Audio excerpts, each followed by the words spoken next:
Hello everyone, welcome to yet another episode of mentors Gyan, जहां पर हम आपके लिए लाते हैं सीजीपीएससी टॉपर्स जो शेयर करते हैं अपने एक्सपीरियंसेस को, अपने जर्नी को और अपनी स्ट्रैटेजीज को कि कैसे इस एग्जामिनेशन को क्रैक किया जाता है, क्या क्या मुसीबतें आती हैं, क्या क्या चैलेंजेस आते हैं जिनको आप लोगों को पार करना है। आज हमारे साथ एक ऐसे ही लेजेंड बैठे हुए हैं जिन्होंने खुद इस एग्जामिनेशन को बहुत सारी मुसीबतों को पार करते हुए क्रैक किया है। So let's welcome Saurik Yadav ji, currently naib tehsildar के पोस्ट में हैं एंड आई गारंटी कि आज का एपिसोड आप लोगों को बहुत अच्छा लगने वाला है। तो वीडियो पसंद आए लाइक करिएगा, अपने दोस्तों के साथ शेयर करिएगा। Let's welcome Sourik ji. Hello sir, कैसे हैं? हेलो, जय जोहार आशीष जी, मैं बढ़िया हूँ, मस्त हूँ। जय जोहार आपको भी। मैं आज आपसे जानना चाहता हूँ आपकी सारी स्ट्रैटेजीज, कैसे इस एग्ज़ाम को तैयार करना चाहिए, क्या क्या प्रॉब्लम्स आएंगी, क्योंकि आप न केवल एक ऑफिसर हैं, एक टॉपर हैं, आप खुद एक टीचर भी हैं। तो आपको पता होगा कि एक स्टूडेंट को ना क्या क्या डाउट्स आते हैं। जब आप रहे होंगे आपको बहुत सारे डाउट्स आते होंगे, अब आपके पास बहुत सारे स्टूडेंट्स हैं जो आपसे डाउट पूछते होंगे, तो क्या क्या डाउट्स रहते हैं वो सब कुछ हम लोगों को जानना है कि कैसे एक नॉर्मल सा आदमी, अगर कोई गांव से आता है, कोई शहर से आता है, इंग्लिश मीडियम, हिंदी मीडियम, कैसे इस एग्जाम को क्रैक कर सकता है और क्या बन सकता है, क्या चेंज आता है उनकी लाइफ में। बट सबसे पहले आप अपने बारे में बताइए। जी आशीष जी, मेरा नाम सौरिक यादव है। मेरा तखल्लुस पहटिया कक्का है। तखल्लुस का अर्थ है सब टाइटल, जैसे रामधारी सिंह दिनकर है वैसे ही मेरा है पहटिया कक्का। मैं ग्राम घुठेली, थाना और जिला तहसील मुंगेली का एक निवासी हूँ और मेरी प्रारंभिक पढ़ाई गांव में हिंदी मीडियम में सरकारी स्कूल से हुई है। उसके बाद मेरी आगे की पढ़ाई 9वीं से 12वीं और कॉलेज मुंगेली से ही हुई है। मैंने साइंस कॉलेज मुंगेली से बीएससी किया है बायोलॉजी के साथ। और एक्स्ट्रा करिकुलम में मैं एनसीसी में जुड़ा रहा हूँ। एनएसएस में एबीसी सर्टिफिकेट है और बहुत सारे सोशल वर्कों से जुड़ा हुआ हूँ, ऐसा लगता है। बिल्कुल। फिर उसके बाद कैसे सोचा कि इस एग्ज़ाम की तैयारी करेंगे? जी, जैसे कि सबको रहता है बचपन से ड्रीम के मुझे ये बनना है, आईपीएस बनना है, आईएएस बनना है, तो मुझे सब नहीं रहा क्योंकि मुझे जानकारी ही नहीं थी कि किस प्रकार से सीजीपीएससी होता है और कैसे तैयारी की जाती है।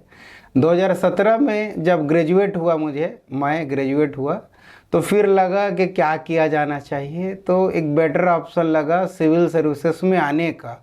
उस समय मुझे इसकी जानकारी मिली और ये पता चला कि इसमें पढ़ने का और लगातार ज्ञान से जुड़े रहने का एक अच्छा अवसर है, साथ ही समाज सेवा से भी जुड़ने का एक बेहतर मौका है और खुद को एक बेहतर इंसान बनाने का एक मौका के रूप में मुझे लगा। फिर मैं पीएससी की तैयारी में आ गया। बिल्कुल जी। तो आपके परिवार में और भी ऑफिसर्स वगैरह हैं क्या कि आपको हेल्प किए हैं या आपको बताया कि किस तरीके से तैयारी करना चाहिए, या आप ही पहले? अच्छा, मैं आपको बताना चाहूँगा आशीष जी कि मुझसे पहले मेरे परिवार के साथ पीढ़ी में कोई चपरासी तक नहीं है। मैं पहला व्यक्ति हूँ जिन्होंने इस मुकाम को हासिल किया है और शिक्षा के क्षेत्र में भी पहली मर्तबा मैंने माइलस्टोन सेट किया है अपने परिवार के लिए। तो ऐसा तो नहीं था कि पारिवारिक गाइडेंस मिले, अपने परिवार तो छोड़िए रिश्तेदारी में भी कोई ऐसे पीएससी की तैयारी नहीं कर रहे थे, तो लेकिन बहुत सारे टीचर्स का सपोर्ट मिला जो मुझे लगातार बताते गए कि किस तरीके से तैयारी करनी है। जी बिल्कुल। हाँ। सबसे पहले बताइए, क्योंकि बहुत सारे प्रॉब्लम्स आपने फेस किए हैं कि किसी को भी गाइडेंस नहीं था, और गाइडेंस आई थिंक इस एग्ज़ाम के लिए बहुत ज़्यादा ज़रूरी रहता है। तो जब रिज़ल्ट आया तो उस समय क्या माहौल था? आप ऑलरेडी जब पहली बार जब आपका रिज़ल्ट आया था, पहली बार जब सिलेक्ट हुए थे, तो उस समय क्या माहौल था, किनको कॉल किया, क्या वो मोमेंट था जब आप उस समय कर रहे थे और जब ये रिज़ल्ट आया और आपका सिलेक्शन हुआ था? जी आशीष जी, ये 2020 पीएससी का रिज़ल्ट 29 अक्टूबर 2021 को आया। उस समय हम दोपहर 2 बजे से इंतज़ार कर रहे थे। मैं और मेरे 3 करीबी मित्र, हम तीनों इंतज़ार कर रहे थे। मुझसे ज़्यादा उनकी धड़कनें बढ़ी हुई थी। मैं तो देखा कि रिज़ल्ट नहीं आ रहा, तो आराम से खा पी के बढ़िया 8 बजे बैठ गया। मुझे कोई चिंता ना थी क्योंकि रिज़ल्ट जैसे भी आता एक्सेप्टेबल था मेरे लिए। फिर 9 बजे रिज़ल्ट, 9 साढ़े 9 बजे लगभग रिज़ल्ट आया। तो हम लोग से पहले क्या था, उससे पहले केवल मेरिट लिस्ट आता था। तो ये पहली मर्तबा ऐसे हुआ था कि सिलेक्शन लिस्ट भी साथ में आ गया। तो जो हमारी फ्रेंड थी तो वो देख रहे थे मेरिट लिस्ट, और हम लोग कैलकुलेशन करने लगे कौन सा पोस्ट मिलेगा, कौन सा पोस्ट मिलेगा, क्योंकि 79th रैंक आया था मेरा। फिर उन्होंने देखा, उनके भैया कॉल करके बोले कि अरे सौरिक तो 700 बन गए, 700 क्या होता है। तो मुझे भी लगा कि मैं भी 800 का 700 बन गए, होता क्या है। फिर याद आया कि अरे हमारे मार्गदर्शक श्री चंद्रशेखर साहू सर तो ऑलरेडी इसी पोस्ट में है। तो सबसे पहले उनको कॉल किया, जानकारी दिया कि सर इस पद पर मेरा चयन हो गया है, और अपने एकेडमिक डायरेक्टर श्री शिरोमणि चंद्रा सर को भी मैंने जानकारी दी, और अपने माता पिता को कॉल किया। और उसके बाद चूँकि मेरे पास उस समय 3G मोबाइल हैंडसेट था जो हैंग होता था, फिर मोबाइल को चुप बंद करके रख दिया ताकि वहाँ जो मित्र लोग हैं उनके साथ एंजॉय किया जाए। फिर लगभग रात के 12-1 बजे तक नाचे काका जिंदा हेरे कह के, क्योंकि मैं पहटिया काका लिखता हूँ जैसे आपको बताया। तो काका जिंदा रे ऐसे नाचने गाने लगे। मैं देखकर आश्चर्य हो रहा था कि ये लोग किसके लिए नाच रहे हैं, क्योंकि सफलता तो एकाएक मिलती नहीं। तो मुझे रिज़ल्ट आने और आने के बाद 700 बनने का जो तमगा आया था, उसमें मुझे खुद में कोई अंतर महसूस नहीं हो रहा था। फिर उसके बाद गांव गया। गांव में मेरा सपने में जो नहीं सोचा था उससे ज़्यादा बढ़कर मेरी स्वागत किया गया, और गांव वाले भव्य स्वागत के लगभग 600-700 की संख्या में डीजे लगा के गांव वाले भव्य स्वागत करने के लिए उपस्थित थे। मेरे लिए वो अविस्मरणीय और अद्भुत पल था। बहुत बड़ी बात होती है कि आपके एक सक्सेस की वजह से मतलब पूरा गांव एक साथ हो जाता है, और मतलब वो खुद अपने में फील करते हैं कि हमारा कोई आगे बढ़ा है। ये बहुत बड़ी फीलिंग होती है। और आई थिंक ऐसे कई लोग होंगे जो इस वीडियो को देखते होंगे, कई बच्चे आपको मिलते होंगे, वो यही बात बोलते होंगे कि सर मैं अपने गांव का पहला लड़का हूँ या पहली लड़की हूँ जो इतने दूर आई हूँ, और सर मुझे भी आपकी तरह बनना है। बहुत बहुत लोगों का सपना होता है ये। फिर उसके बाद जब इस बार का रिजल्ट आया था, आपने नायब तहसीलदार के पोस्ट में सिलेक्ट हुए थे, तो कैसा रिएक्शन था? इस बार का रिएक्शन ऐसा रहा, चूँकि मैं 700 पद में था, तो लोगों की उम्मीदें थी मुझसे कि डिप्टी कलेक्टर ये बनेगा ही बनेगा, और नायब तहसीलदार इस पड़ाव में मिला है। मैं तो व्यक्तिगत खुश ही हूँ, पर मुझे आप लोगों से ये भी कहना है कि आपके द्वारा की गई उम्मीदों पर मैं खरा अभी तक नहीं उतर पाया हूँ। तो तैयारी लगी हुई है। एक चीज़ और है आशीष जी, कि मैं प्रशासन के मुख्य धारा से जुड़ना चाह रहा था और चाहता हूँ। तो डिप्टी कलेक्टर और नायब तहसीलदार दोनों में से कोई भी पोस्ट बेस्ट लगता है मुझे। तो पहले ही पड़ाव को पार किया हूँ नायब तहसीलदार में आकर। भले ही इससे पहले मैं 700 में था तो एक लेवल इससे बड़ा था, लेकिन वो पहली नौकरी की खुशी तो थी उसमें, लेकिन इस प्रशासन के मुख्य धारा से जुड़ने पर खुशी मेरे लिए और बढ़ गई है। बिल्कुल जी। इस एग्ज़ाम के लिए तैयारी कैसे करनी चाहिए? कई सारे स्टूडेंट्स रहते हैं जो शायद खुद से भी तैयारी करते हैं, तो किस तरीके से स्टार्ट करना चाहिए? कई बार समझ में नहीं आता ना कि आप शुरुआत करते हैं, आप ये सोचते हैं कि मेरा क्यों होगा। इंग्लिश मीडियम के लोग हैं, IIT से हैं, NIT से हैं, अच्छे अच्छे स्कूलों से है, तो फिर ये ऑब्वियस एक डाउट आता है, क्योंकि कहीं ना कहीं कॉन्फिडेंस भी थोड़ा सा कम रहता है कि मेरा क्यों होगा करके। उनके लिए आप क्या कहेंगे, कैसे तैयारी स्टार्ट करनी चाहिए या क्यों आपका होगा? बिल्कुल, मुझे लगता है आशीष जी, जब नौकरी देने की शुरुआत हुई होगी तो ये रहा होगा कि आप आइए, हम आपको नौकरी देंगे, लोकतंत्र है तो। फिर धीरे धीरे लोगों की रुझान बढ़ा होगा, तो एक अनार 100 बीमार वाली स्थिति हुई होगी। और लोकतंत्र में योग्यता को महत्व दिया जाता है, मैं आज भी मानता हूँ, और मेरा सौभाग्य है कि मेरी योग्यता की बदौलत ही आपकी स्टूडियो से मुखातिब होने का अवसर मिला है। तो इस पर यही है मेरा कहना कि आप अपनी योग्यता को सिद्ध करिए। आप हिंदी मीडियम से पढ़े हैं, ग्रामीण परिवेश से हैं, या कम पढ़ पाते हैं, या आपको देर से समझ में आती है, या आपकी मेमोरी कमज़ोर है, तो ये बिल्कुल आपकी योग्यता कम होने के परिचायक नहीं है। आप निरंतर अभ्यास करते रहेंगे, पढ़ेंगे, मेहनत करेंगे, तो निश्चित तौर पर आगे बढ़ पाएंगे और योग्यता को धारण करते हुए पद भी ले पाएंगे। इसका एक तर्क यह भी देना चाहूँगा आशीष जी कि हर व्यक्ति को बुद्धि उतनी ही मिली है, दिमाग का साइज भी उतना ही है, और समय भी 24 घंटा ही मिला है। अब उस मेमोरी में, उस दिमाग में, उस समय में हम क्या डालें, कैसा डालें, ये डिपेंड करेगा, ये डिपेंड करता है। तो जिन व्यक्ति को ऐसा लगता है कि इंग्लिश मीडियम के लोग हैं, ऐसे ऐसे लोग हैं, मुझसे अधिक उम्र वाले लोग हैं, तो मैं कहना चाहूँगा आप बूंद बूंद करके अपने तैयारी के घड़ा को भरते रहिए, और जिस दिन भरेगा घड़ा आपकी प्यास बुझा देगा। प्रीलिम्स के लिए कैसे स्टार्ट करना चाहिए, ऑब्जेक्टिव कब से लगाना चाहिए, आप एक अप्रोच बताइए, क्योंकि प्रीलिम्स कुछ ही दिनों में लोग ये मान रहे हैं कि हाँ फरवरी में होगा करके, तो कैसे तैयारी स्टार्ट करनी चाहिए? अगर प्रारंभिक रूप से तैयार किया जा रहा है, तैयारी की ना करने की कोई सोच रहा है, तो उनके लिए कहना चाहूँगा कि आप जो भी विषय पढ़ते हैं उसके बेसिक कॉन्सेप्ट को क्लियरिटी के साथ पढ़ें। हो सकता है शुरुआती दौर में कोई विषय कठिन लगे, पर धीरे धीरे आप बेसिक्स को समझते जाएंगे तो वो विषय रोचक भी होगा और लॉन्ग टर्म मेमोरी में भी आपके साथ रहेगा। क्योंकि अभी जो प्रीलिम्स है तो आप सबको आपके तैयारी के लिए आपके मार्गदर्शक तो बताते ही हैं, तो मेरा व्यक्तिगत ये राय है कि अगर आपकी प्रीलिम्स की तैयारी चल रही है तो एक बार जो पढ़ें उसको रिवीजन करिए, पुराने प्रश्नों का एनालिसिस करना चाहिए हमें, और उस टॉपिक को पढ़ते हुए आए हुए प्रश्नों को, एमसीक्यूज को देखना चाहिए। इससे होता ये है, हमें पता चलता है कि किस पैटर्न में वर्तमान में प्रश्न आ रहे हैं और कैसे हमारी तैयारी होनी चाहिए, और टेस्ट सीरीज भी दिलाया जाना चाहिए। इससे होता ये है कि जो गलतियां मेन एग्ज़ाम में होगा प्रीलिम्स के समय, वो गलतियां हमें टेस्ट दिलाते हुए समझ में आ जाएगी, और उन गलतियों को फिर हम रिमूव कर सकते हैं।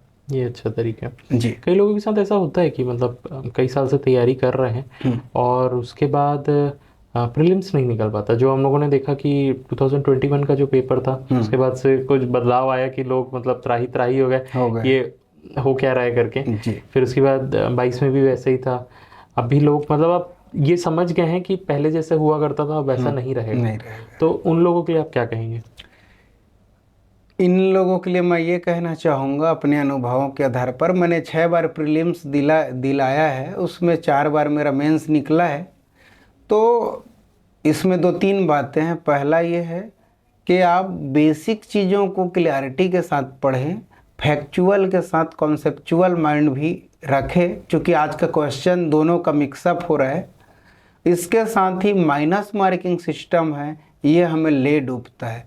मैं रिजल्टों को देखता हूँ, विशेष करके अभी टेस्ट सीरीज हो रहा है, 2000-3000 लोग दिलाते हैं, तो उसमें किसी भी व्यक्ति का सिंगल डिजिट में गलती नहीं होती है। और जो व्यक्ति जैसे 50 क्वेश्चन हल करके 100 नंबर ले आया है, अब गलती किया है वो 30 दूनी 60 और 20 नंबर उसका माइनस मार्किंग हो गया।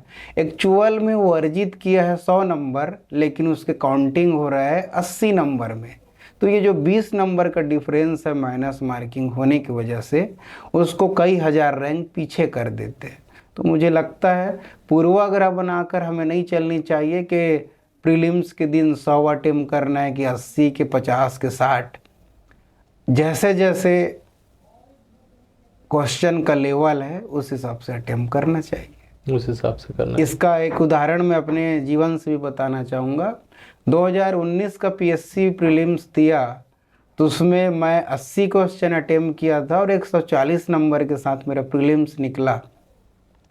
और 2021 में जब पेपर कठिनतम लेवल पर था तो मात्र 54 क्वेश्चन अटेम्प्ट किया था और 76 नंबर के साथ जनरल कैटेगरी से मैं क्वालिफाई किया था प्रीलिम्स को। तो अगर यदि मैं ये सोचता कि मैंने तो 80 अटेम्प्ट किया है, 54 कैसे कर सकता हूँ, तो दिक्कत हो जाती और कदाचित मैं इस स्थिति में बैठा भी नहीं रहता। कि ऐसा हो पाया। जी बिल्कुल। कभी ऐसा लगा कि चीज़ें खराब हो रही हैं, गलत हो रही हैं, ऐसा नहीं होना चाहिए, मतलब होता है ना, आपका सिलेक्शन नहीं होता है तो लगने लगता है कि कहाँ आ गए, गलत जगह आ गए क्या, और कुछ कर लेना था। तो उस समय आप क्या सोचते थे, कैसे आप अपने आप को वैसे मोटिवेट करते थे कि नहीं भाई लगे रहना है करके? वो लगे रहने वाली चीज़ को बताइए, क्योंकि है यहाँ पे लोग नहीं हो पा रहा है, और ऐसा नहीं है कि मेहनत नहीं कर रहे, मतलब जी ऐसे लोग हैं मेहनत कर रहे हैं, दिन भर घस रहे हैं लाइब्रेरी में, खाना पीना तबीयत सब त्याग के अपनी तैयारी कर रहे हैं, बट उसके बाद भी उनका सिलेक्शन नहीं होता है। उन लोगों के लिए आप क्या कहेंगे? उनके लिए मैं कहना चाहूँगा आशीष जी के, मैं अपने जीवन में दो चीज़ें देखी मैंने कि पहला, आप मेंटली प्रिपेयर्ड रहिए उन चीज़ों के लिए। जैसे यहाँ 50% लोग अपने घर के कहने पर या मित्र को देखकर या यूट्यूब में हमारे जैसे वीडियो को देखकर प्रेरित होकर आते हैं। अगर वो मोटिवेशन के बजाय इंस्पिरेशन लेकर यहाँ तैयारी करे तो मुझे लगता है चीज़ें ज़्यादा आसान हो जाती है।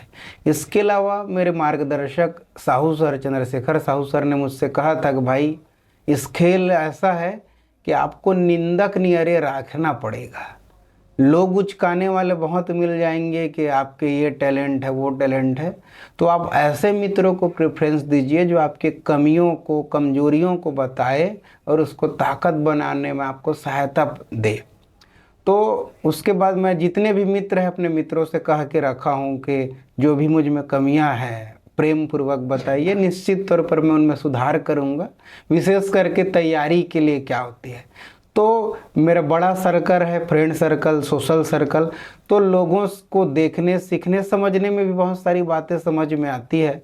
और बीच बीच में मैं अकेले बैठकर खुद में समीक्षा भी करता रहता हूँ लिखित तौर पर कि कहाँ कमी रह जा रही है, कहाँ पर और क्या करना चाहिए, और लोगों से या अपने मार्गदर्शकों से सलाह लेकर उसको बेहतर करने का प्रयास करता हूँ।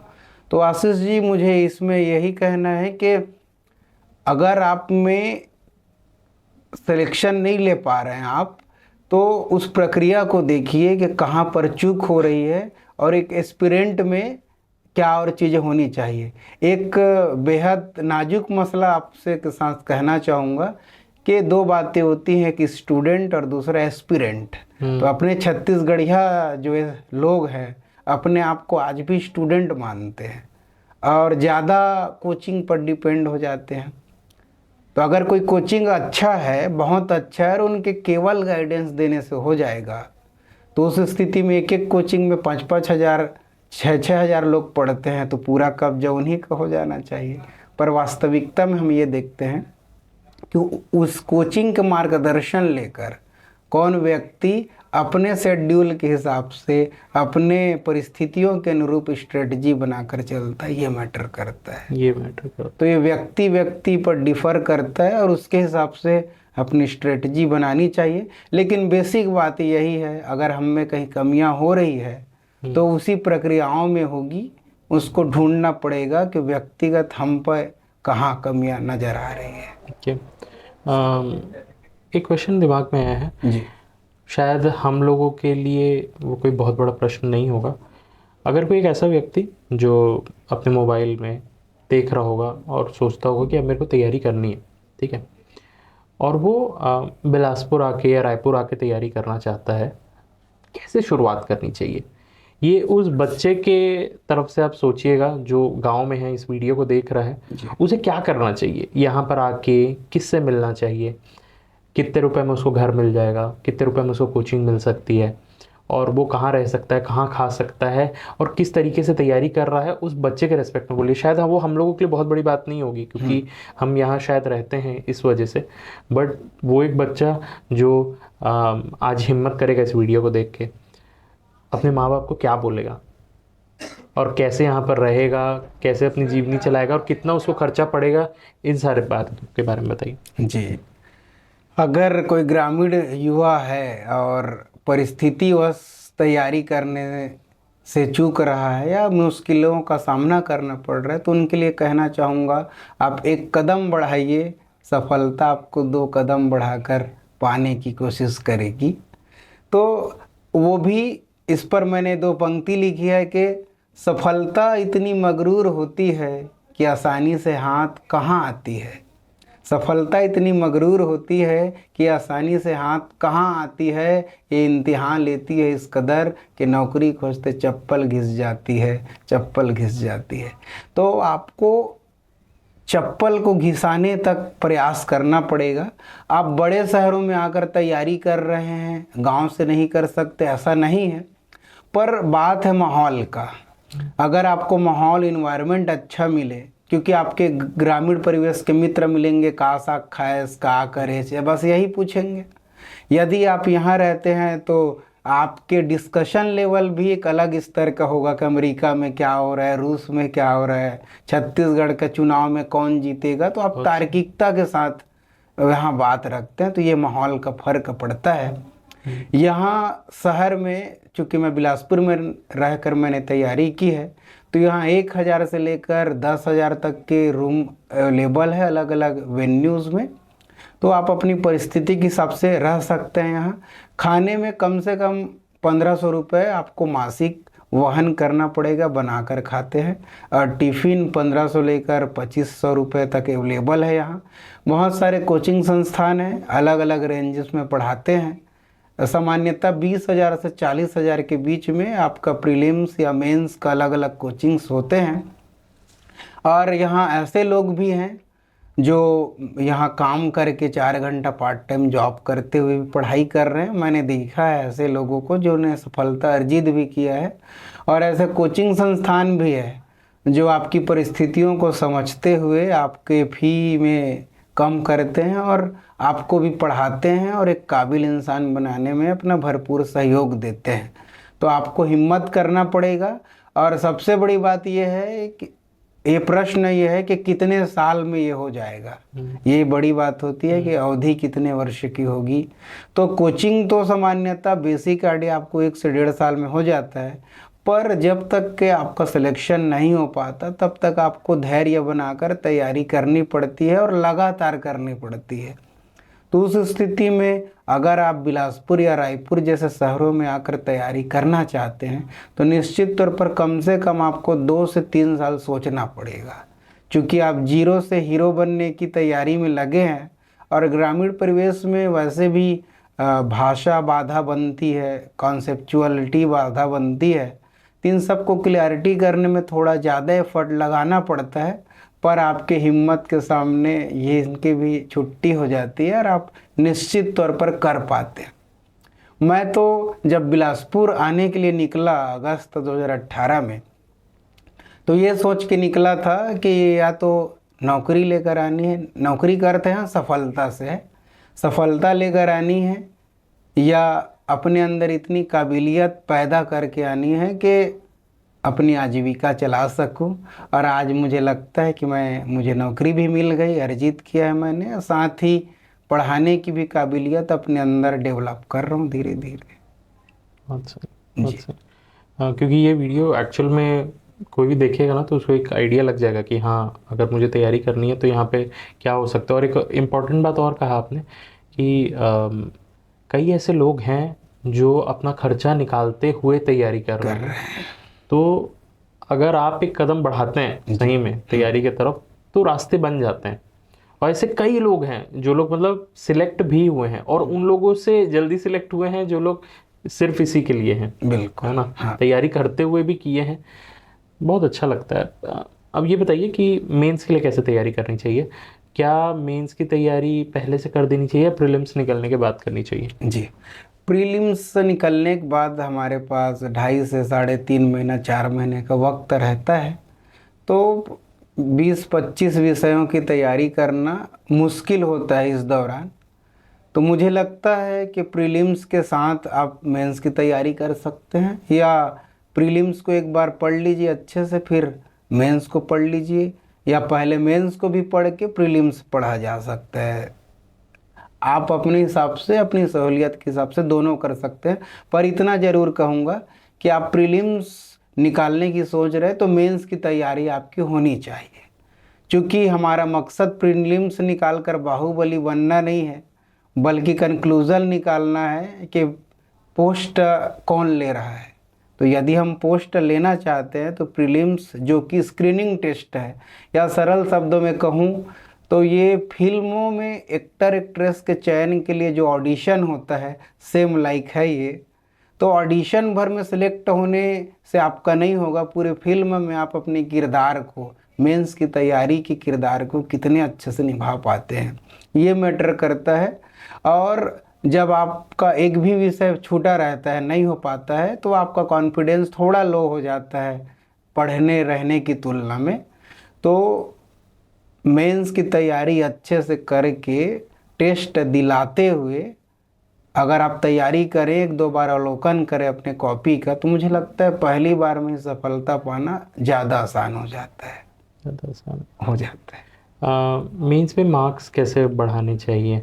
क्योंकि कई लोगों का ऐसा होता है कि क्लियर तो हो रहा है बट फाइनल लिस्ट में नाम नहीं आ रहा है, तो क्या ऐसा करना चाहिए, क्या ऐसा लिखना चाहिए कि आपके मार्क्स ज़्यादा आएँ? जी, छत्तीसगढ़ी में एक कहावत है, जैसन बाबूक बाजा तैसन नोनी के नाचा। इसका मतलब ये है कि जिस प्रकार से प्रश्न पूछा जा रहा है उसको फुल फिल करने वाला आंसर लिखा जाना चाहिए। जैसे सामान्यतः जैसे प्रश्न पूछ दिया, छत्तीसगढ़ में महिलाओं की स्थिति कैसी है, आप डायरेक्ट आंकड़े को डाल दिए, तो पहले स्थिति को बताइए कि स्थिति ऐसी है, फिर उसको पुष्ट करने के लिए प्रमाण दीजिए, तथ्य दीजिए। तो चूँकि मैं बहुत सारे लोगों की RTI कॉपी मैंने देखी है, तो ये लगता है कि पूछ रहा है आम और लिख दे है अमली, तो कहाँ से नंबर मिल पाएगा। तो हमें देखना पड़ेगा, जांचना पड़ेगा कि जिस प्रकार से क्वेश्चन है उसके हिसाब से हमारे आंसर होने चाहिए, और जिस प्रकार डिमांड है वैसे होने चाहिए। जैसे कि हम देखते हैं कि कुछ सामान खरीदना होता है तो किसी दुकान में जाते हैं, वो 100 आइटम दिखा देते हैं और हमें पसंद नहीं आता और हम सामान खरीदे बिना ही वापस आ जाते हैं।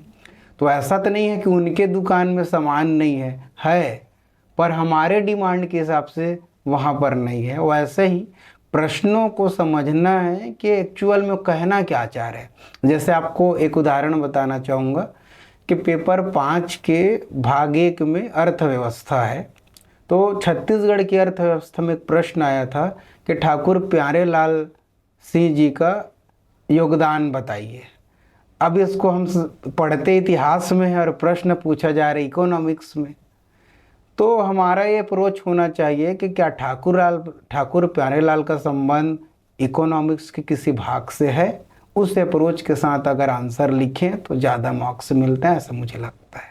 जी, तो जो जितना रेलेवेंट है उतने रिलेवेंट है, हाँ, वो देना ज़्यादा ज़रूरी है। बगाया कि कुछ भी आप लिख दिए, हाँ, कुछ भी लिख दिए और रटे रुटाए के बजाय आप अच्छे सधे हुए भाषा शैली में विचार पूर्वक लिखें तो ज़्यादा अच्छा रहेगा। आपका सबसे ज़्यादा किस में मार्क्स थे, कौन से पेपर में?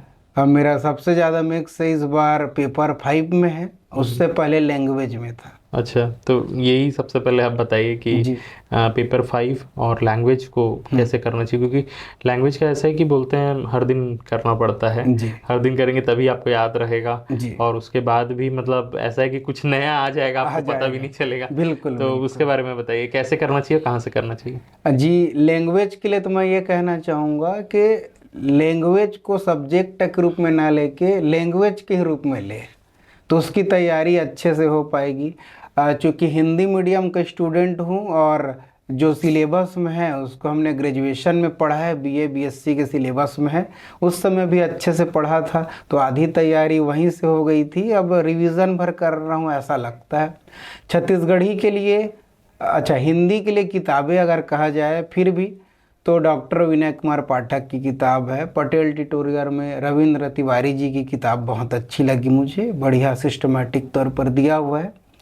फिर उतने को पढ़ने के साथ ही अगर कोई शब्द मुझे नया लगता है, जैसे फिर उसको मैंने सर्च करता हूँ नेट पर, डिक्शनरी में सर्च करता हूँ और शब्दों को रोज नित नए आयाम से सीखता रहता हूँ। छत्तीसगढ़ी में चूँकि भाषा का संबंध संस्कृति से होता है, तो जो व्यक्ति छत्तीसगढ़ी संस्कृति को नहीं जानता है, प्यार नहीं करता है या सीखने की इच्छा नहीं रखते हैं, वो कितने भी कोई भी किताब पढ़ ले, छत्तीसगढ़ी उनके बस की बात नहीं होगी। न केवल छत्तीसगढ़ी, किसी भी भाषा की बात लूँगा, अगर मुझे अंग्रेजी सीखनी है तो अंग्रेजी कल्चर को अब समझना पड़ेगा, जानना पड़ेगा। क्योंकि हाना, मुहावरा, कहावत, लोकोक्ति, इन सब चीज़ों की उत्पत्ति उस संस्कृति से ही होती है। जैसे हमारे यहाँ की कृषि में, कृषि के समय उपयोग किया जाता है भूसा का, पैरा का, तो वो पैरा हमारे लिए उपयोग ही होता है गांव में, इसलिए पैरा शब्द है। जमीन का उपयोग वहाँ खाली रूप में होता है, जहाँ अलग अलग परता कहते हैं, उसको परिया कहते हैं। अलग अलग खेतों को जैसे धनहा, डोली, भर्री ऐसे बोलते हैं। तो जो व्यक्ति खेती किसानी के बारे में नहीं जानेगा तो फिर वो धनहा, रेगहा, इन सब को तो रटना पड़ेगा उनको। तो हमारे पीएससी में एक अच्छी व्यवस्था है कि यहाँ पर कला, संस्कृति, जाति, जनजाति, भाषा, बोली सबको समायोजित कर दिए हैं। आप अपने आसपास को देखिए कि कब दिहाड़ी तिहार मना रहे हैं तो उसमें कहाँ है ना, उसमें क्या क्या किया जाता है, होता है। हरेली में क्या होता है, उनसे संबंधित शब्दावली को आप पढ़ें, सीखें, समझें, जानें तो ये आसान हो जाता है। एक बड़ी दिक्कत आती है हिंदी मीडियम के लोगों को, वो है अंग्रेजी की। क्योंकि ये भी देखा हूँ कि अंग्रेजी मीडियम वाले लोगों की भी ग्रामर उतनी अच्छी नहीं होती। तो आपको पढ़ना पड़ेगा, आप अधिकारी बनने जा रहे हैं और आपका संबंध भारत सरकार से, फॉरेन मिनिस्ट्रीज से होगी, अलग अलग देश के लोगों से होंगे जिनको हिंदी छत्तीसगढ़ी नहीं आती होगी। तो उस स्थिति में अंग्रेजी आपको जानना ही चाहिए। तो इसलिए भी यह भी सोचकर कि मैं डिप्टी कलेक्टर हूँ, डीएसपी हूँ या किसी अन्य पद पर हूँ और लोग मुझे आएंगे अंग्रेजी में बात करेंगे तो मैं कैसे कहूँगा, ये सोचकर भी अगर हम अंग्रेजी सीखें, ग्रामर को कम से कम, जैसे पार्ट्स ऑफ स्पीच है, टेंस है, वॉइस है, नरेशन है, तो इतने में भी आपका 50 में लगभग 30 से 35 नंबर आ जाते हैं। तो लैंग्वेज में तो मैं ऐसे ही करता हूँ। ये जितनी बातें मैंने कही ये अपने अनुभव के आधार पर कह रहा हूँ। अलग अलग सिचुएशन के हिसाब से आप अलग स्ट्रेटजी अपना सकते हैं, मैंने तो यही अपनाया है। अब पेपर 5 की बात की जाए तो पेपर 5 में इकोनॉमिक्स के जनरल्स को समझना पड़ेगा, उसके सिद्धांतों को और व्यवहार में उसका उपयोग कैसे होता है। क्योंकि इकोनॉमिक्स को हम इतना रटते हैं कि समझ उतना नहीं पाते। आप सोच कर देखिए कि आप भी के पास भी अर्थ है या पैसा आता है तो उसकी व्यवस्था आप कैसे करते हैं, फिर एक राज्य के रूप में उसकी व्यवस्था कैसे होगी, फिर एक ग्रामीण परिवेश में सामाजिक आर्थिक प्रभाव क्या रहता है, यही इसका सिंपल है ना, सिंपल सी बात है। क्या क्या योजनाएं चलाई जा रही है, इसको अगर हम समझने का प्रयास करें, क्योंकि हम प्रशासन चलाएंगे उसमें भी सामाजिक आर्थिक कार्यक्रम ही संचालित होंगे, मुद्दे, नीतियां संचालित होंगे। तो इसको अगर समझते हैं तो ज़्यादा बेहतर नंबर मिलते हैं इसमें। पेपर 5 में भूगोल पोर्शन है, भारत का भूगोल और छत्तीसगढ़ के भूगोल। अगर इसको बेसिक को समझ के आप मैप बना के अच्छे से लिखते हैं फिर अच्छे नंबर मिलते हैं। यहाँ पर एक चीज़ क्लियर करना चाहूँगा आशीष जी, मैप बनाने का संबंध ये है कि अगर किसी चीज़ की स्थिति को दर्शाना है, विस्तार को दर्शाना है, तब मैप बनाइए। कई लोगों की कॉपी मैंने देखी है, अनावश्यक मैप बना देते हैं। पूछा है छत्तीसगढ़ के महानदी अपवाह तंत्र का महत्व, तो वहाँ ज़रूरत है तो बनाइए अगर नदी को दर्शाना है तो। लेकिन उसमें पूछा गया कि राजिम के धार्मिक महत्व बताइए, तो उसमें मुझे लगता है कि राजिम यहाँ है, इस चीज़ को बताने के लिए मैप की ज़रूरत नहीं है, बल्कि धार्मिक महत्व क्या है उस पर ज़्यादा फोकस किया जाए तो ज़्यादा नंबर मिलेंगे। ये मतलब यही है, प्रैक्टिस से आता है ये चीज़ कि किस प्रश्न में क्या लिखना है, वो बहुत ज़रूरी है। मतलब ये नहीं कि आपको जैसे समझ लीजिए सौरिक यादव के बारे में लिखने के लिए बोला जाए तो आप ये तो नहीं लिखेंगे ना क्योंकि 2 आंखें हैं, 2 कान हैं, ये सर ऑब्वियस वाली चीज़ें, जो ज़रूरत है वो नहीं लिखना है जी। एक शब्द में इसको ऐसे ही बोलता हूँ कि जैसन बाबू बाजा वैसन नोनी के नाचा। जिस प्रकार से डिस्को में अपने परिगम्मत वाले नहीं चलता है, और छत्तीसगढ़ी लोक वाद्य यंत्रों में गढ़वा बाजा में आज लोग बारात नहीं जाना चाहते। क्यों? क्योंकि उनको शास्त्रीय नृत्य या लोक नृत्य नहीं आता, और वो बाराती है तो कैसे भी नाचना चाहेगा, उमंग है, झूमना चाहेगा, इसलिए उसको डीजे धुमाल ताशा चाहिए होता है। तो बाजा के अनुरूप नृत्य होता है। उसी प्रकार से प्रश्न के हिसाब से हमें आंसर लिखने होते हैं। जी। इंटरव्यू के बारे में बताइए, कैसे तैयारी करनी चाहिए? आपका हमेशा से हाईएस्ट मार्क्स रहे हैं जी। जब भी आपने दिलाया है, तो क्या रहता है ऐसा कि अच्छे मार्क्स आप ला सकते हैं? क्या कोई हॉबी होनी चाहिए शुरू से जब आप तैयारी करने आ रहे हैं, कि क्या किया जाए? बताइए। हमें ये समझना चाहिए कि इंटरव्यू एक्चुअल में लिया क्यों जा रहा है, उसके विभिन्न पहलू हैं, और मुझे लगता है हमारे अच्छे अच्छे मित्र हैं जो अच्छा कमेंट करेंगे, इसलिए इंटरव्यू लिया जा रहा है, उसलिए इंटरव्यू लिया जा रहा है। इंटरव्यू में मुझे लगता है आशीष जी कि आपके व्यक्तित्व को जानने की कोशिश की जाती है कि आप एक्चुअल में है कैसे, सोचते कैसे हैं। चूँकि विभिन्न एकेडमी में मुझे भी इंटरव्यू लेने का अनुभव है, तो लोगों की बातों को सुन के, उनके विचारों को सुनकर लगता है कि कितने बेहतर तरीके से अपने जीवन में कुछ कर पाएंगे। तो इंटरव्यू की तैयारी एक्चुअल में आपके 2 दिन, 4 दिन, 1 महीने, 2 महीने की नहीं है। आप बचपन से लेकर आज तक क्या हैं, वही आपका व्यक्तित्व है, और उसी को ही देखना समझना ही इंटरव्यू है। तो अगर कोई व्यक्ति कहे कि ये किताब पढ़कर इंटरव्यू दिलाऊं, या ऐसे करूं वैसे करूं, तो नहीं हो पाता है। अगर आपको, हाँ ये ज़रूर है कि आपकी भाषा शैली कैसी है, और अपने विचारों को प्रखर करने के लिए कंटेंट ले सकते हैं। इस बार इंटरव्यू के लिए मुझे 15 दिन ही मिले थे, और उसमें भी 8-10 दिन तो मेरी तबीयत ख़राब में निकल गया, तो मेरी तैयारी उतनी अच्छे से ना हो पाई थी। फिर भी इस बार 108 नंबर मुझे मिले हैं, है ना। और आपको कहना चाहूँगा कि 108 नंबर पाए बर मोला 54 का 98 देल नहीं पड़े है। न मोर कोखरो से पहचान है, न मोर दादा बाबा मन कोनो नेता है, बस उमन किसान के बेटा है जो मोल आगे बढ़ाइस, है ना। तो इंटरव्यू में वही बेसिक चीज़ों को आप समझिए, और जैसे पूछा जा रहा है उस हिसाब से अपने विचारों को अभिव्यक्त कीजिए। जैसे एक उदाहरण बताना चाहूँगा आशीष जी, आप जो हो और पूछा जा रहा है कि अपने बारे में बताइए, तो हम लोग सामान्यता से बोलते हैं। कई लोगों को मैंने देखा, सर मेरा नाम सौरी यादव है, मैं मुंगेली से आया हूँ। अरे यार, जिसको आप जी रहे हो उसके बारे में बताने में आपका कॉन्फिडेंस नहीं है, तो ऐसे लोगों को लेकर या अच्छे नंबर देकर क्या करेंगे लोग?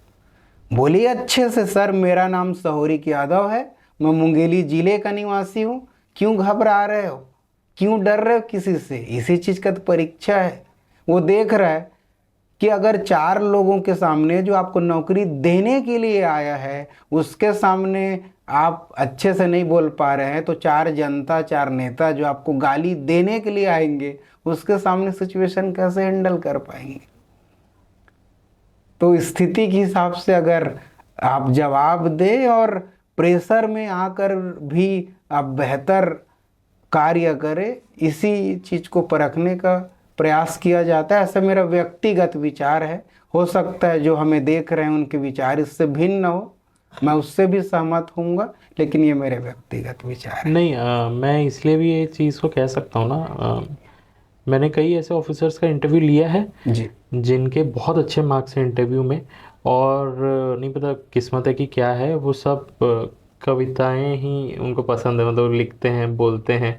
तो जैसे कृपेन तिवारी जी हो गए, फिर उसके बाद स्वर्णिम शुक्ला जी हो गए, और इनके भी मतलब एक्सेप्शनल मार्क्स हैं, 110 के ऊपर लेके आए हुए हैं। तो ऐसा क्या है कि जो कवि रहते हैं उन लोगों को अच्छे मार्क्स मिल रहे हैं? इसके बारे में आप क्या कहेंगे? या फिर क्योंकि कई लोग यहाँ पर होंगे वो बोले कि धीरे से अब तो मतलब करना पड़ेगा, इस चीज़ को बढ़ाना पड़ेगा, तब अच्छे मार्क्स मिलेंगे?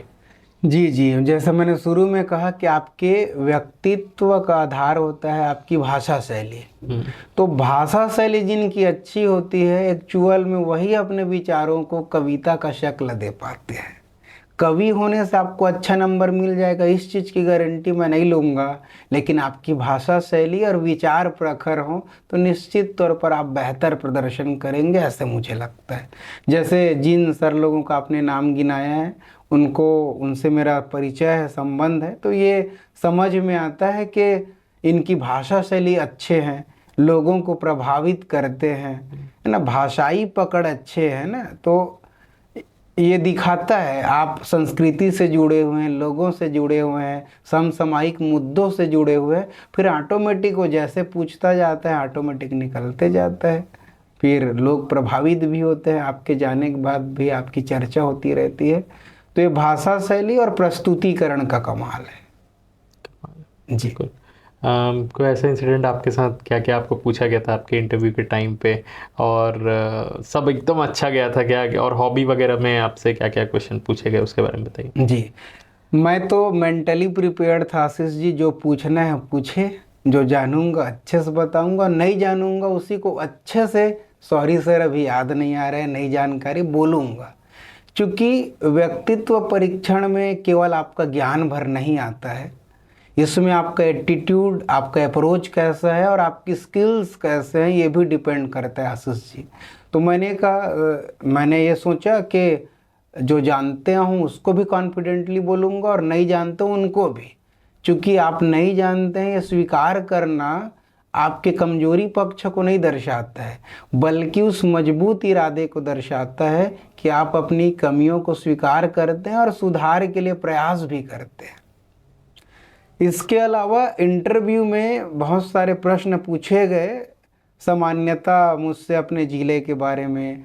एक इंटरेस्टिंग बात यह है सर कि मेरा नाम है सहोरिक, तो इस बारे में मैं जहाँ भी जाता हूँ, जब भी जाता हूँ, तो इंटरव्यू में पूछा जाता है कि आपके नाम का अर्थ क्या है, क्योंकि मेरा नाम अलकरहा है, जिसको अंग्रेजी में यूनिक भी कह सकते हैं। ये छत्तीसगढ़ी संस्कृति से जुड़ा हुआ नाम है, जिसका अर्थ सहयोग करना या सहायता करने वाला होता है। तो ये पूछा गया था, और फिर मेरे बैकग्राउंड है, मेरे हॉबी है, हॉबी में विशेष करके जैसे मैं लोकगीत गायन, छत्तीसगढ़ी गीत, कविता लेखन, ये मेरी हॉबी है। एनसीसी एनएसएस में सर्टिफिकेशन है, उसको भी मैंने दर्शाया था। तो इससे संबंधित प्रश्न पूछे गए थे। 2020 के इंटरव्यू में एक अच्छा प्रश्न पूछा गया था कि आपकी हॉबी लोकगीत गाना है, यदि आपको बस्तर का डिप्टी कलेक्टर बना दिया जाता है और 1-2 पेड़ कटवाने हैं और आपको उसका प्रभारी बनाया गया है, और आदिवासी विरोध कर रहे हैं कि इस पेड़ को 2-3 पेड़ है उसको नहीं काटा जाना चाहिए, तो आप लोकगीत के माध्यम से उसको कैसे एग्री करेंगे या समझाएंगे।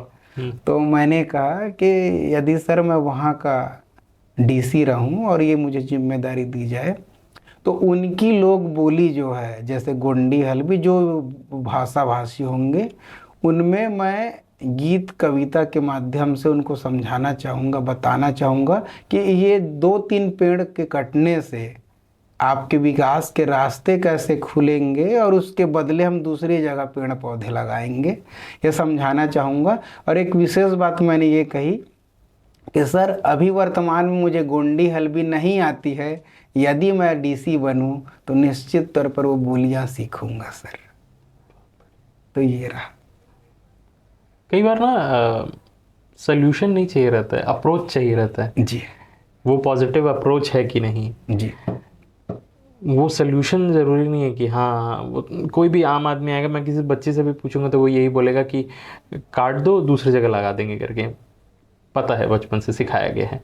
बट वो अप्रोच देना कि इससे आपका बेहतर होगा, फिर उसके बाद ये कि हम वहाँ पर जाएंगे, सीखेंगे, ये सारी चीज़ें बहुत बिल्कुल बिल्कुल ये आपको यूनिक और अलग बनाता है ना जी।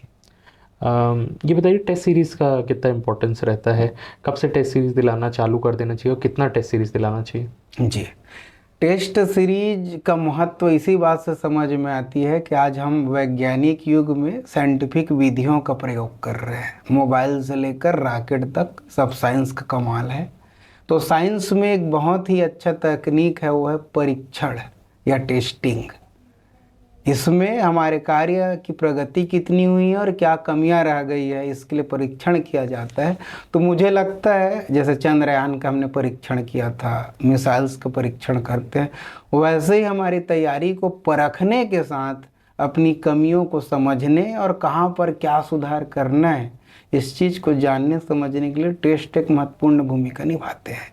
कुछ हमारे मित्र लोग ऐसे भी देखते हैं, एस्पिरेंट लोग, जो फलाने कोचिंग का टेस्ट का कॉपी खरीद लूँगा और घर में आराम से सॉल्व कर लूँगा। तो एक्चुअल में वो फिर जब आप टाइम वेस्ट नहीं दिलाते हैं तो टेस्ट न रह के वो MCQ बन जाता है। मुझे लगता है परीक्षण का अर्थ होता है आप समय में एक प्रेशर के अंदर दिए गए निर्धारित परिस्थितियों में कैसा कार्य करते हैं, वो आपका परीक्षण है। तो टेस्ट आप ऑफलाइन कोचिंग में ही जाकर या किसी संस्था में जाकर दिलाइए तो मुझे लगता है परिणाम बेहतर आते हैं। और टेस्ट में अगर मान लेते हैं 100 क्वेश्चन आया है और मुझसे 80 बन रहे हैं, तो टेस्ट में देने वाला व्यक्ति ऐसे प्रश्नों को चयनित किया होगा जो पूर्व में पूछा गया है या आगे पूछने की संभावना होगी या उस विषय के बेसिक क्वेश्चन होंगे। अगर मुझसे 20 क्वेश्चन नहीं बन रहे हैं या कुछ गलत हो जा रहे हैं तो ये देखना पड़ेगा मुझे कि उन प्रश्नों को मैं अपडेट करूं और क्यों नहीं बन रहे हैं, और नहीं पढ़ पाया हूं तो कम से कम उतने पोर्शन को कवर करूं। तो ये टेस्ट में ये फ़ायदा मिलता है। मैं लगातार प्री मेंस का टेस्ट दिलाता रहा हूं और अभी भी दिलाता हूं। कमियां समझ में आती है टेस्ट दिलाने से और हम समय रहते सुधार कर पाते हैं। जी, जरूरी भी है। और जी ऑलमोस्ट सारी चीज़ें हम लोगों ने कवर कर ली हैं। जी, प्री की तैयारी कैसे करनी चाहिए, मेंस कैसे करना चाहिए, इंटरव्यू हो गया और टेस्ट सीरीज़ का क्या इंपॉर्टेंस रहता है। एक फाइनल मैसेज चाहिए आपके तरफ से जो आपको लगता है आपका सीक्रेट है या एक स्टूडेंट को इन चीज़ों को फॉलो करना चाहिए ताकि वो इस एग्ज़ाम को क्रैक कर सकें। तो फाइनल मैसेज आपकी तरफ से। जी, अपने अनुभव और अभी तक जीवन मैंने जो देखा है उसके आधार पर यही कहूँगा कि आमिर खान के उस डायलॉग को भी कोट करना चाहूँगा कि आप कामयाबी के पीछे मत भागे, काबिल बने, कामयाबी झक मार के आपके पीछे आएगी। मैंने महसूस भी किया है, एक लेवल को आप पढ़ लेते हैं फिर आपका प्री निकलने लगता है, लगातार मेंस आप दिलाते हो, इंटरव्यू में भी जाते हो और पोस्ट भी लेते हो। मैंने 6 प्रीलिम्स, 4 मेंस और 2 ही बार इंटरव्यू दिया और दोनों बार पोस्ट लिया है अंडर 100 रैंक लाके।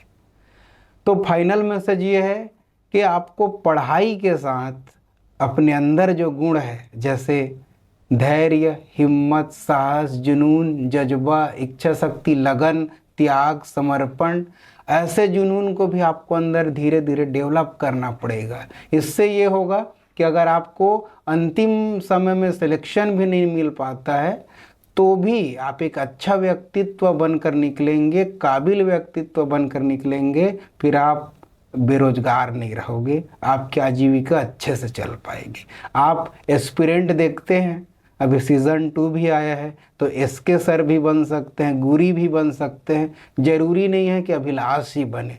क्योंकि नौकरी पा जाना ही सफलता का पर्याय है ऐसा तो मुझे नहीं लगता।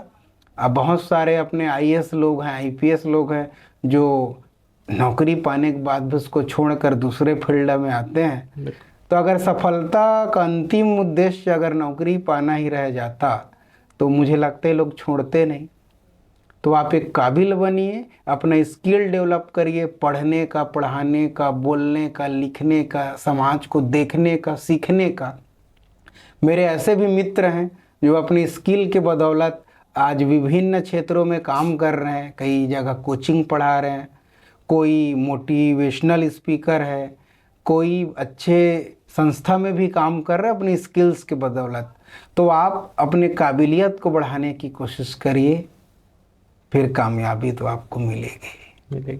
इसके लिए फाइनल मैसेज में 2 पंक्ति अपने स्वरचित कहना चाहूँगा कि वक्त के साथ हालात ख्यालात बदल जाते हैं, जीवन के हर मोड़ पर नई मंजर नज़र आते हैं, परिवर्तन तो कानून है कुदरत का, स्वीकार कर, गर है जुनूं तो आपदा में भी अवसर मिल जाते हैं, आपदा में भी अवसर मिल जाते हैं। वाह वाह वाह, जी बहुत अच्छा लगा आपसे बात करके।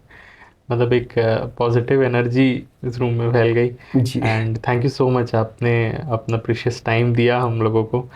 हमारी एक प्रथा है कि आप एक दूसरे ऑफिसर को टैग करते हैं जो यहाँ पर आके आप ही की तरह अपना एक्सपीरियंस शेयर कर सके। तो कोई है आपके घनिष्ठ जिनको आप चाहेंगे कि यहाँ पर आके अपना एक्सपीरियंस शेयर कर सकें?